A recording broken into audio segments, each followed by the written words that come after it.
오늘 우리가 함께 하실 하나님의 말씀입니다. 신약성경 마태복음 10장 24절부터 33절까지입니다.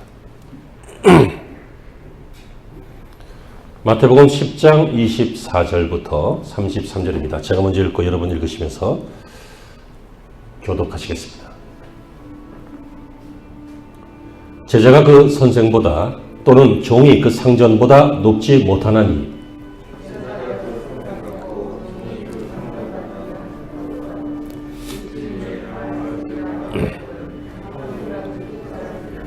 그런즉 그들을 두려워하지 말라. 감추인 것이 드러나지 않을 것이 없고 숨긴 것이 알려지지 않을 것이 없느니라.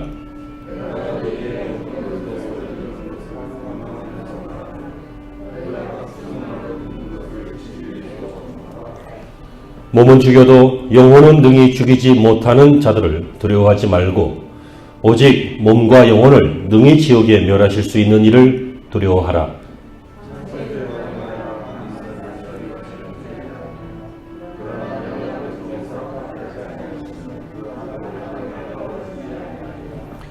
너희에게는 머리털까지 다 세신 바 되었나니 누구든지 사람 앞에서 나를 시인하면 나도 하늘에 계신 내 아버지 앞에서 그를 시인할 것이요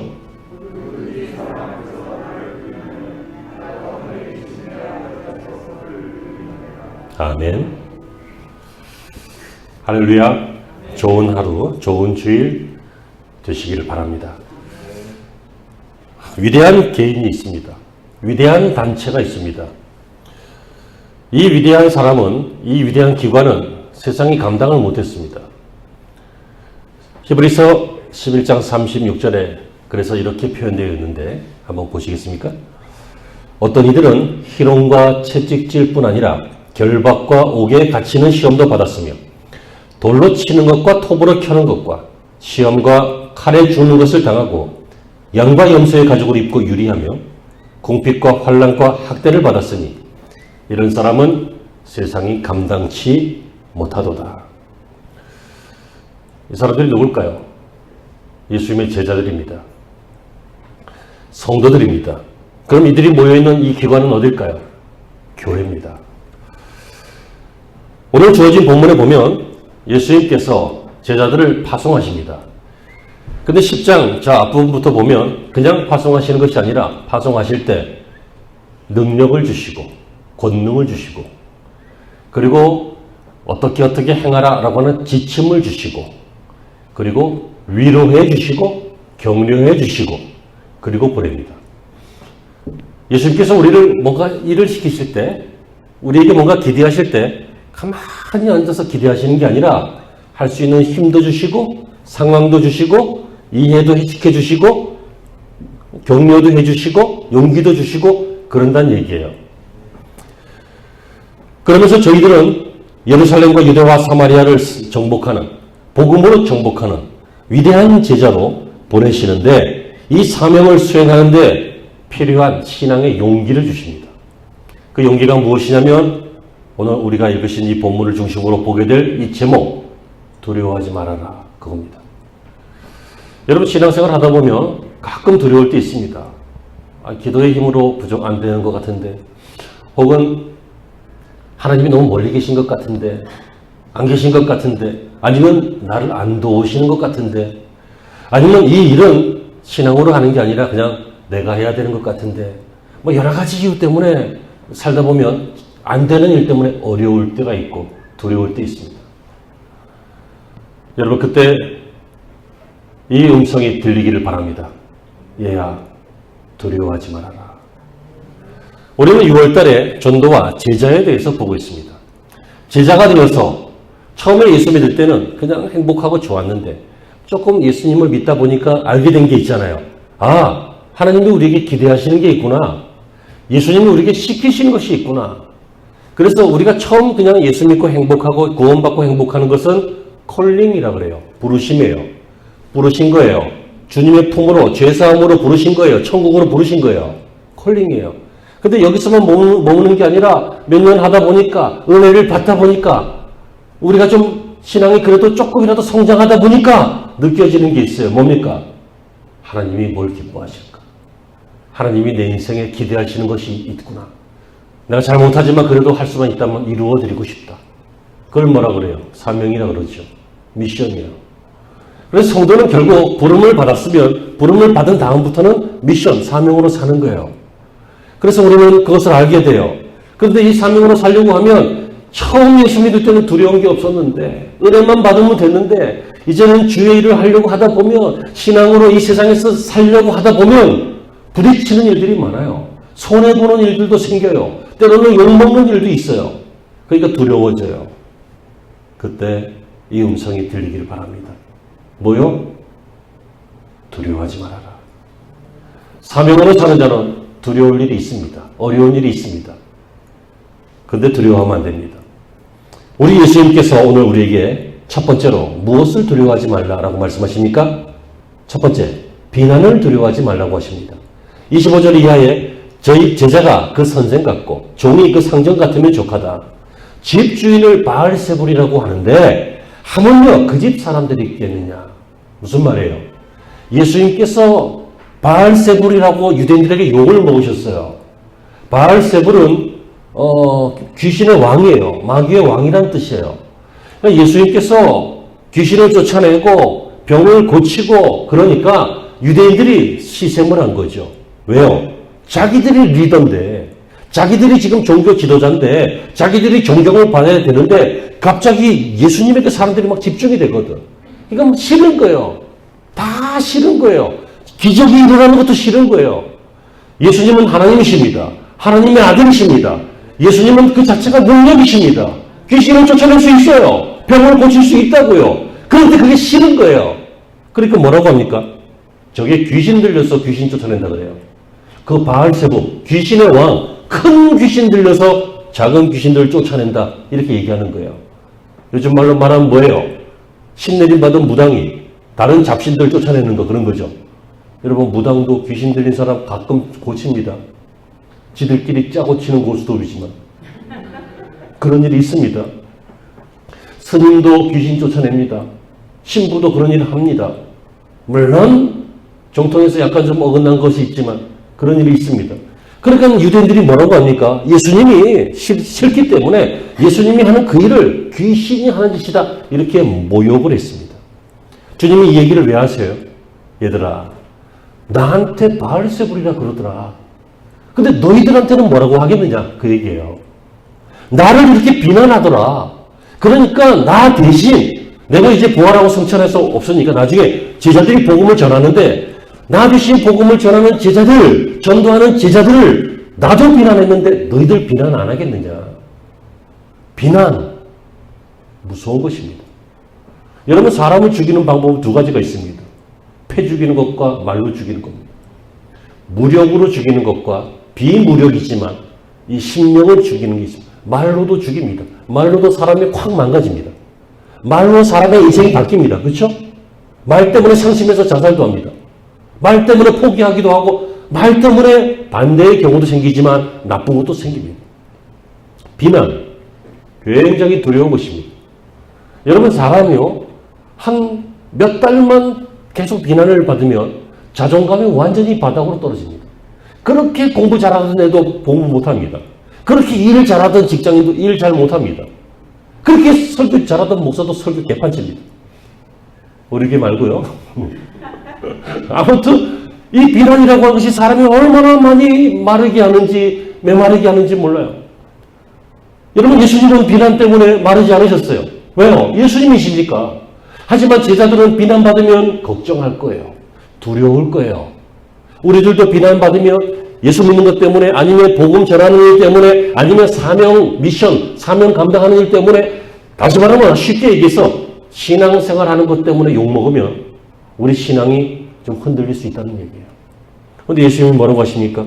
두려워하지 말라는 거예요. 왜 그래요? 세상의 비난이 중요한 게 아니라 하나님의 평가가 더 중요하죠. 세상의 말은 지나가요. 여러분 제가 한 가지 비결을 알려드릴 테니까 이거 잘 명심하셨다가요. 옆집 사람들 이런 애만 사람들 여기 없는 사람들한테 알려주지 마요. 여러분도 막 알고 계세요. 말이 얼마나 무서운지. 말이 사람을 죽이기도 하고 살리기도 하는데 어떤 사람은요, 죽이는 말이 들어와도 절대로 안 죽는 사람이 있어요. 아까 얘기했잖아요. 이런 사람들은 세상이 감당치 못하도다. 그 사람은 죽이는 말을 해도 안 죽어요. 그 비난을 두려워하지 않기 때문에 그래요. 왜 그런지 아십니까? 여러분, 반드시 예수님이 승리하시기 때문에 그래요. 예수님이 두려워하지 말아라. 내가 세상을 이기었노라. 그러므로 너희들도 세상을 이길 것이라는 거예요. 그러니까 예수님의 말씀을 기억하고 있으면, 우리가 두려워하지 않으면, 그러면 비난을 이길 수 있어요. 그런데 어떻게 안 두렵냐는 거죠. 그것은 오해하지 말고 잘 들어보세요. 헷갈리지 마시고 두려움을 취급하지 마세요. 티벳 속담에 걱정해서 걱정이 없어지면 걱정이 없겠네, 그런 말이 있어요. 한번 찾아보세요. 인터넷 두들겨 보시면 나올 거예요.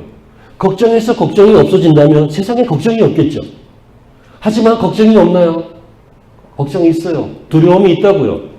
근데 두려움을 취급을 안 하는 거예요. 두려움이 오면 막 마음이, 심장이 벌렁거리고 떨려요. 두려움이 막 몇 년 동안 오면 막 공황이 생기고 발작이 생기고 문제가 생기고 인격이 문제가 되기도 하고 인간관계 문제가 되기도 하고 그래요. 만상의 다른 것들이 다 신앙이 뭐예요? 아무것도 소용이 없어요. 그러니까 제일 중요한 것은 취급을 안 하는 거예요. 그게 뭡니까? 이 또한 지나가리라.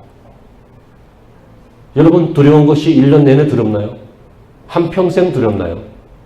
그때 와서 예배하면 돼요. 그때 와서 기도하면 돼요. 그때 와서 은혜 받고 마음의 평안을 얻으면 돼요. 지나가요. 여러분들이 10년 전에, 20년 전에 나의 앞으로의 10년 후를 걱정했죠. 나의 앞으로의 20년 후를 걱정했죠. 그때 내가 건강할까?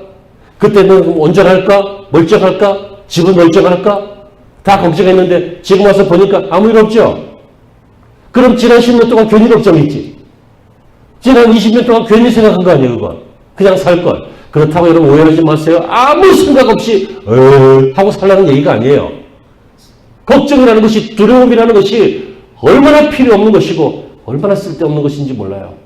그렇기 때문에 취급을 안 하는 거예요. 그래서 걱정, 근심을 주님 앞에 나와서 내려놓는 거예요.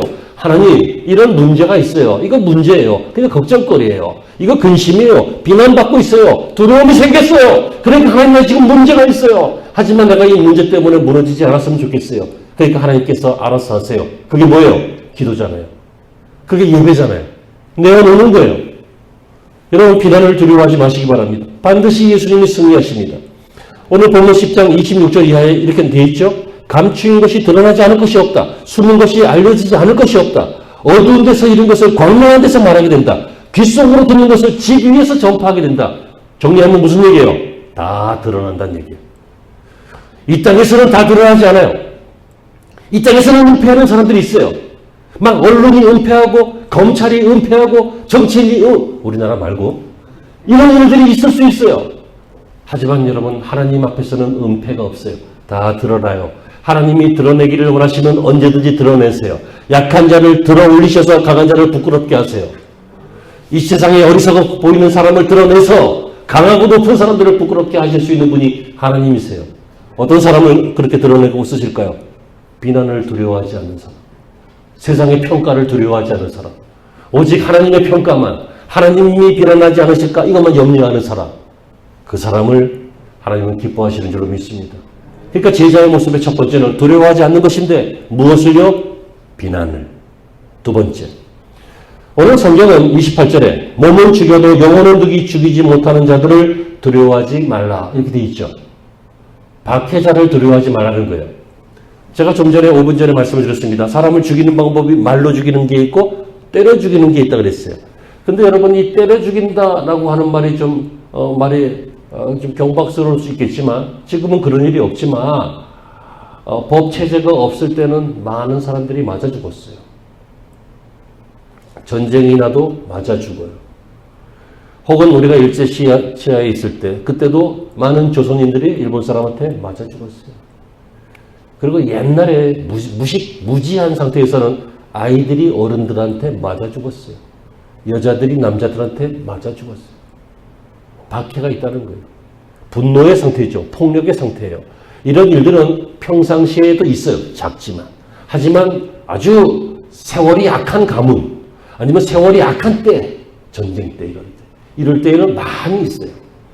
그런데 그 중에 예수 믿는 사람들이 대상이 돼요. 예수 믿는 것이 자기들의 전통과 어긋나요. 자기들의 가문의 가풍과 어긋나요. 혹은 나라의 법에 어긋나요. 그럼 어떻게 돼요? 때려 죽여요. 그게 무엇입니까? 로마의 콜로세움에서 사람을 사지로 묶어서 말로 끌게 해서 찢어 죽인다든지, 아니면 줄인 사자를 풀어놔서 사자하고 싸워서 먹히게 한다든지, 이런 일들이 있었어요. 우리나라 전쟁통에도 교회 안에 가두고 불을 질러서 한꺼번에 120몇 명을 죽인 일도 있었고, 기록상에. 이런 일들이 있고요. 또 우리가 알지는 못하지만 아주 완고한 유교 집안에서 혹은 불교 집안에서 예수 믿는 며느리를 그렇게 한 일들이 있어요. 비난, 취급 안 하면 돼요. 말로 나를 괴롭히는 거, 예수 믿는다고 불이익을 주는 거, 이거 내가 두렵지만 하나님 앞에 가서 기도하면서 이겨낼 수 있어요. 근데 맞는 거는 무슨 수로 버텨요? 옥에 갇히는 것은 무슨 수로 버텨요? 그런데 우리 예수님께서 뭐라고 하십니까? 몸은 죽여도 영혼을 너희 죽이지 못하는 자들을 두려워하지 말라. 몸은 죽여도, 이 몸은 우리의 신체를 말해요. 하지만 우리의 영혼은 못 죽인다는 거예요. 우리의 생명을 완전히 멸하지는 못한다는 거예요. 껍데기만 괴롭히지 속 사람은 하나님이 책임지신다는 거예요. 헤롯 안디바는 세례 요한의 목을 베었죠. 하지만 요한의 목만 베었지 세례 요한의 영혼은 하나님이 거두셨잖아요. 헤롯 아그리파는 야고보의 목을 베었어요. 하지만 야고보의 신앙은 지금도 남아있고 그의 영혼은 지금도 남아있어요. 산헤드린 공회는 스데반 집사님을 죽였어요. 돌로 쳐서 죽게 했어요. 하지만 스데반 집사님의 몸은 무너졌지만 그 시간에 그의 영혼을 우리 주님이 하늘에서 많은 천사들과 함께 그 영혼을 기뻐하시면서 받으셨잖아요. 잘 생각해 보세요. 저는 마음은 20대 후반, 30대 초반 요 정도인 것 같아요. 마음만. 미쳤지. 마음도 나이 따라 가야 되는데. 그래서 그런 마음으로 확 움직이면 근육이 결려요. 그래서 확 들다 보면 허리가 나가고 손목이 나가요. 며칠 전에 어떤 권사님이 제가 발바닥에 이렇게 족저근막염이 있고 뭐 심장에 몇 가지 얘기했더니 아이고 야 종합병원이다 그랬어요. 여러분 제가 예전에 종합병원이었을 것 같아요. 예전에 슈퍼맨이었어요. 저는 문으로 안 다니고 담 넘어 다니고 그랬어요. 빠르니까 힘이 뻗쳐가지고. 하지만 저만 그렇겠냐고요. 여러분들도 그랬잖아요. 그런데 돌아보면 그날이 언제예요? 엊그제잖아요. 엊그제. 지금처럼 이렇게 근육이 아프고 뼈가 아프고 힘줄이 아프고 이게 불과 요즘 생긴 일이지 엊그제만 해도 날아다니셨잖아요. 이팔 청춘이었고. 그게 세월이에요. 바쁘게 사는 사람도 화살같이 지나가고 그냥 허비하는 사람도 화살같이 지나가요. 지나가고 나서 보면 다 그래요. 그러니까 이 몸이라고 하는 것을 우리가 소중히 여겨야 되지만 지나치게 소중히 여기는 것은 신앙이 아니에요.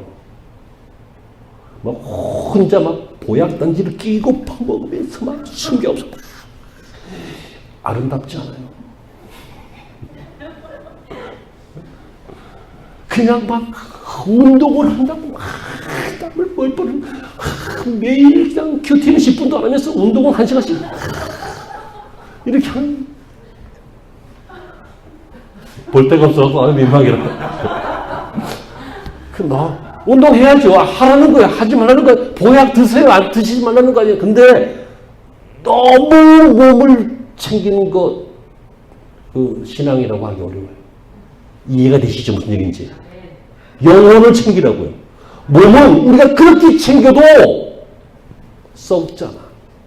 약해지잖아요. 제가 20대 초반에 이 장기침을 고치려고 노력 안 해본지 아세요? 우리 목사님이 교육전서 하나가 폐병 환자인 줄 알고 저를 데리고 병원에 가서 종합검진을 시켰어요. 멀쩡하다는 거예요. 기관지 구조가 그렇게 약간 구조가 그래서 이게 자꾸 간지러움이 올라오고 그러는 구조를. 그러니까 이게 장기침을 그래서 제가 뭐 도라지도 먹고 민들레도 먹고 뭐 배도 먹고 이것저것 다 먹어도 이 배만 나와. 안 고쳐져요. 안 고쳐질 때는 어떻게 해야 돼요? 안고 같이 가는 거예요. 우리가 지금 막 20살 때처럼 살 수는 없어요. 몸 챙기지 말라는 얘기가 아닌 줄로 오해하지 마시길 바랍니다. 몸을 지나치게 귀중하게 여기지 말라는 거예요. 그거보다 뭐를? 영혼을. 그래서 이 본문에 뭐라고 되어 있어요? 몸은 죽여도 영혼은 능히 죽이지 못하는 자들 두려워하지 말아라.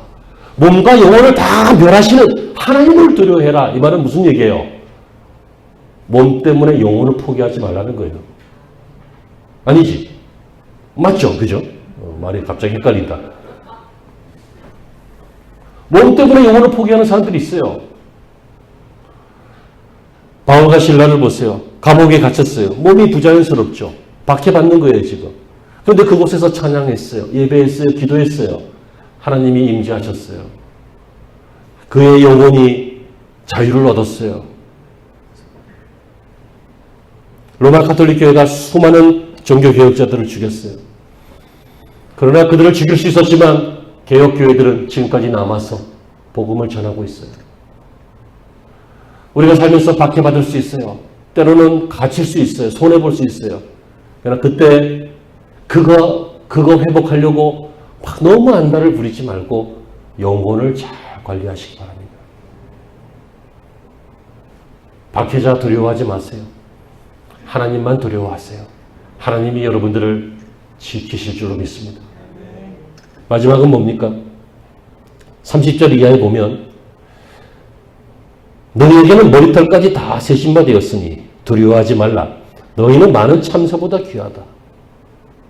이게 무슨 비유입니까? 그 앞에 보면 참새도 하나님이 허락해야 땅에 떨어져서 사람들이 잡아서 파는 거다. 이 세상 모든 것들이 하나님의 손에 있다. 그런데 너희들은 머리털까지 센 바가 되었다. 무슨 얘기예요? 하나님이 자세하게 아신다. 이 말은 사랑하신다. 참새보다 귀하다. 이 비교할 걸 비교해야지 참새에다 비교를. 아무튼 무슨 얘기예요? 이 세상에 그 무엇보다도 우리는 하나님의 형상으로 지음받은 귀한 존재라는 거예요. 그러니까 의식주 때문에 고민하지 말라는 거죠. 먹고 사는 문제 때문에 뭘 먹을까, 뭘 입을까, 어떻게 쓸까 이것 때문에 걱정하지 말아라. 하나님이 책임져 주실 것이다. 이 말을 오해하지 마세요. 이것은 의식주만 이야기하는 거 아니에요. 하나님의 주권을 인정하라는 거예요. 하나님이 먹이신다는 걸 인정하라는 거예요. 물론 우리는 일을 해요. 일을 해서 이렇게 건강이 있어서 일을 해야 돼요. 그리고 돈을 벌어야 돼요. 밥도 지어야 돼요. 반찬도 해야 돼요. 그래야 먹는 거예요. 하지만 그 모든 과정이 하나님의 주권 안에 있다는 거예요. 하나님이 우리의 발목에 힘줄만 건드려도 일을 못해요. 하나님이 우리의 의식의 뇌를 조금만 건드려도 정상적인 행복한 삶을 살기 어려워요. 이 모든 것들은 하나님께서 주시는 섭리 안에서 벌어지는 일들이잖아요. 그러니까 의식주 문제 때문에 두려워하지 말라. 이 말은 하나님의 주권을 인정하라는 것이고 너희가 참새보다 귀하다라고 하는 것은 나의 자존감을 잃지 말라는 거예요. 우리가 누굽니까?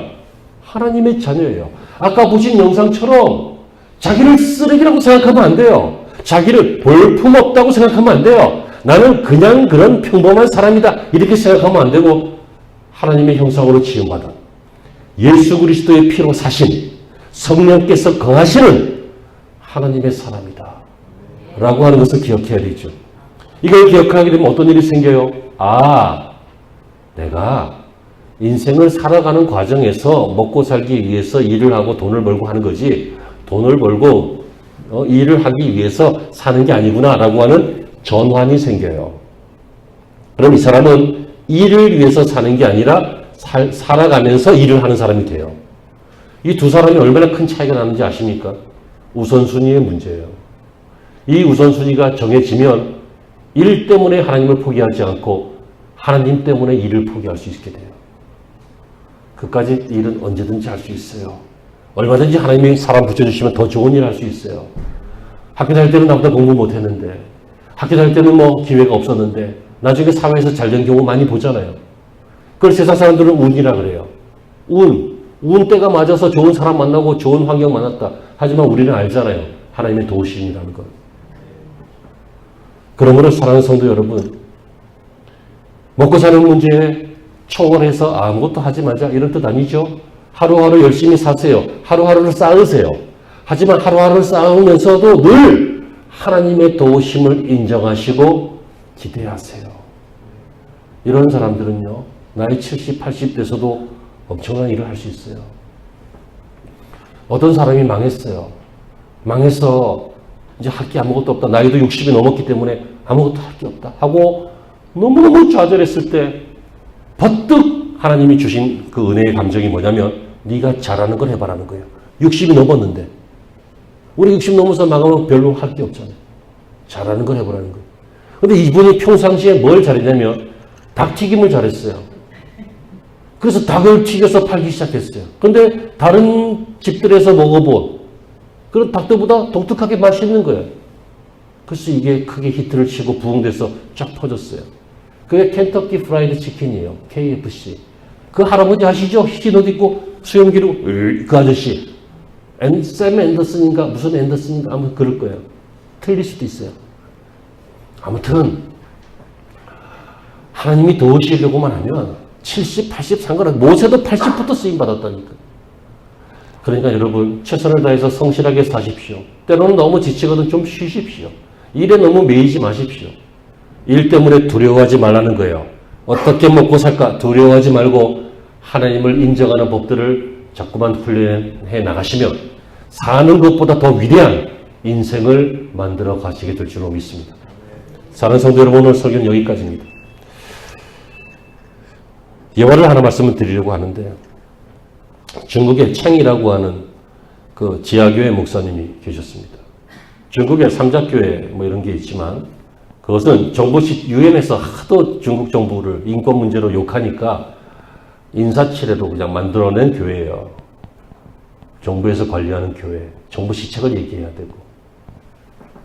그러니까 그걸 피해서 신앙이 있는 사람들은 가정교회로 모이잖아요. 거기서 하는 것은 설교가 아니니까. 거기서 하는 것은 예배가 아니니까. 그런 마음 때문에 가정교회로 자꾸 모이거든. 중국이. 근데 가정교회도 얼마 전부터 또 핍박이 많았죠. 근데 사이클이 있는 것 같아요. 그전에도 핍박이 많았어요. 얼마나 많이 죽였는지 몰라요. 그런데 또 한동안 또 괜찮아서 우리 선교사가 많이 갔는데 작년, 재작년부터 다 쫓겨나와요, 지금. 어쨌든 그래서 지하교회가 있어요. 북한에도 있어요. 예전에 유명한 목사님이 몇 분이 다른 인권단체하고 이렇게 해서 공식적으로 평양을 간 적이 있었죠. 그래서 며칠 다녔는데 어느 날 무슨 광장에 있는데 늘 기분이 찝찝했는데 누가 엿보는 것 같고 그랬는데 그런 사람 중에 한 사람이 사오더니 귀에다 대고 할렐루야 그러고 가더래요. 그게 무슨 얘기냐면 우리가 여기 있다는 걸 알려주고 싶은 거예요. 거기에도 신앙의 깊이는 없지만 신앙의 지식은 별로 없지만 공부를 하면서 깊이 있는 신앙으로 생명건 신앙으로 지하교회를 유지하고 있는 성도들이 북한에 있어요. 그것처럼 중국에도 있는데 아무튼 딴 얘기 자꾸 나온다. 이 챙이라고 하는 목사님이 당시에 핍박을 받을 때였기 때문에 수감되어서 고문을 받았어요. 어느 날 보니까 자기 감옥 저쪽 건너편 쪽에 누더기 같은 걸로 씌워져 있고 철줄로 이렇게 묶어져 있는 어떤 사람이 있는데 끙끙거리는 소리를 들으니까 여자 소리야. 근데 이제 날이 밝았죠. 다음날 아침에 보니까 자기 엄마예요. 아니, 자기는 목사니까 잡혀왔지만 자기 엄마가 왜 잡혀와요? 근데 잡혀온 거예요. 그러니까 이게 안타깝기도 하고 몇 달 동안 못 본 엄마 보니까 좋기도 하고 아무튼 뭐 그런 마음인데 자기를 고문했던 그 모택동 당시였는데 그 자기를 고문했던 그 수사관이 와서 이렇게 얘기하더래요. 나쁜 사람들이 머리도 좋아. 기독교인들은 10계명을 지킨다지? 예. 그거 한번 나한테 가르쳐 줘봐. 그러더래. 그래서 이게 웬일인가 싶기도 하고 10계명을 가르쳐 달라니까 가르쳐 줬어요. 1계명은 이거고 이런 뜻이고 2계명은 이건데 이건 이런 뜻이고 하면서 5계명은 하는데 가만히 있어 봐봐. 5계명이 부모를 공경하라지 하면서 말을 끊는 거예요. 이 사람이. 그래서 데리고 와 하면서 그 건너편에 있는 다른 사람에게 자기 이 사람 어머니를 데리고 오게 하는 거예요. 자, 5계명이 부모를 공경하라는데 네가 네 동기들의 이름을 얘기하면 너희 어머니하고 너를 오늘 풀어주겠어. 어머니를 살려. 그게 하나님의 뜻이야. 그러더래. 그래서 이 사람이 어머니잖아. 딴 사람도 아니고 어머니잖아. 어머니가 얘야 살려줘 그러면 어떻게 하겠어요? 동지라도 죽이고 어머니를 살려야 될 거 아니에요? 아니에요? 어머니 죽이고 동지 살릴 거야? 아무튼 근데 이 어머니가 뭐라고 하셨냐면 챙 나는 어려서부터 네가 예수님을 사랑하고 교회를 사랑하라고 가르쳤다. 내가 당하는 고생을 조금도 염려하지 말아라. 그리고 너의 형제들에 대해서 끝까지 신의를 지키고 만약에 네가 네 신앙의 동지들을 배반하면 너는 이제부터 내 아들이 아니다. 그랬대요. 그리고는 이 두 분은 그날로 마지막 더 이상 만나지 못했어요. 제가 우리나라 얘기하기가 가슴 아파서 중국 얘기를 했는데 우리나라에도 이런 일 많이 있었어요. 유럽에도 이런 일 많이 있었어요. 지금 잠깐 평화의 때를 살고 있지만 신앙생활 하다 보면 이런 박해들 많이 있을 수 있어요. 하지만 설교 맨 처음으로 돌아갑니다. 어떤 사람들은 세상이 감당치 못한다. 누구를요? 두려워하지 않는 사람이에요. 이런 일이 있을 수 있지만 두려워하지 않는 거예요. 그런데 우리는 이런 거 아니라 조그마한 거가 있는데도 두렵잖아. 집사님 말고 내가 방향만 그렇게 간 거야. 뭐 별간지가 생겨도 막 그냥 두려워서 호들갑을 떨잖아요. 저는 그래요. 저는. 막 우리 애가 나가겠다는 거예요. 회사가 너무 멀어서 나가야 된다는 거야. 2시간 넘게 막 차를 타고 왕복하면 막 4시간, 5시간 안 된다고 나가겠다는 거야. 나는 네가 벌어서 나가라. 그랬더니 죽을 것 같아. 나가야 되겠대.